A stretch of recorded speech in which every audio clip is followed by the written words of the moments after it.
एक ठाकुर और एक साहूकार के लड़के में तगड़ी यारी थी। दोनों बाल्यावस्था से ही साथ रहे। दोनों का विवाह बचपन में ही हो चुका था, लेकिन पत्नी दोनों की अपने मायके में ही थी। जवान होने पर दोनों एक साथ अपनी अपनी पत्नी को लाने के लिए रवाना हुए। साहूकार के लड़के गंगाधर ने अपने साथ अपने नाई को भी ले लिया। काफी दूर तक साथ चलने के बाद वे एक ऐसी जगह पर पहुंच गए जहां से उन दोनों के ससुराल जाने का रास्ता अलग अलग था। साहूकार के लड़के गंगाधर और ठाकुर के लड़के विष्णुदत्त ने एक दूसरे को कहा, जो भी यहाँ पहले पहुंच गया वो दूसरे का इंतजार करेगा। इतना कह दोनों मित्रों ने एक दूसरे से विदाई ली। कुछ समय बाद ही गंगाधर अपने नाई के साथ अपनी ससुराल पहुंच गया। ससुराल वालों ने जब दामाद के साथ नाई को भी देखा तो एक बूढ़ी महिला ने बाकियों को सलाह दी कि इस नाई की भी अच्छी खातिरदारी करना। ये जब अपने गांव जाएगा तो हमारी तारीफ करेगा और हमारी बेटी का मान सम्मान बढ़ जाएगा। इसी सोच के साथ उन्होंने अपने दामाद से भी ज्यादा उस नाई के लड़के की खातिरदारी की। खाना खिलाना हो या बिस्तर लगाना हो या फिर पंखा लगाना, हर जगह उन्होंने पहले उस नाई के लड़के की पूछ की।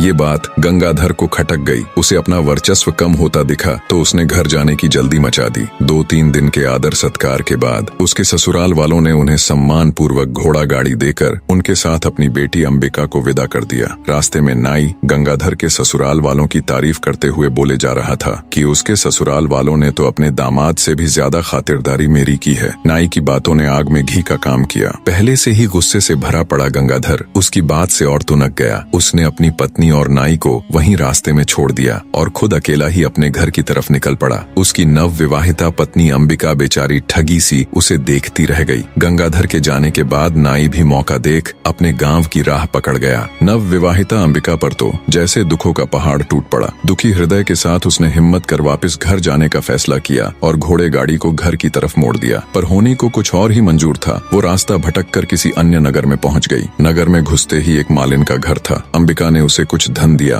और कुछ दिनों तक उसके साथ रहने के लिए उसे मना लिया। अंबिका मालिन के साथ उसके घर पर ही रहने लगी। वो मालिन वहाँ के राजा को फूलों की माला बनाकर पहुँचाया करती। अब अंबिका भी इस काम में उसकी मदद करने लगी। मालिन बगीचे से फूल चुन चुन कर लाती और अंबिका उनसे बहुत ही सुंदर और अलग तरह की मालाएं और गुलदस्ते बना देती, जिन्हें मालिन राजमहल तक पहुँचा देती। एक दिन राजा ने मालिन से पूछा कि आजकल तुम बहुत सुंदर और मनमोहक कारीगरी के गुलदस्ते और मालाएं बना बना कर लाती हो। इतनी सुंदर कारीगरी तो तुम नहीं कर सकती, तो ये गुलदस्ते और मालाएं कौन बनाता है? मालिन बोली कि महाराज, मेरे घर पर कुछ दिनों से एक स्त्री आकर ठहरी हुई है। वह बहुत ही गुणवान है। वही रोज इतने सुंदर गुलदस्ते और मालाएं बनाती है। मालिन की बात सुन राजा ने मन ही मन सोचा, जो इतनी सुंदर मालाएं और गुलदस्ते बनाती हैं, वो खुद कितनी सुंदर होगी। ये बात मन में आते ही उसके अंदर वासना का खोट पैदा हो गया। बने रहे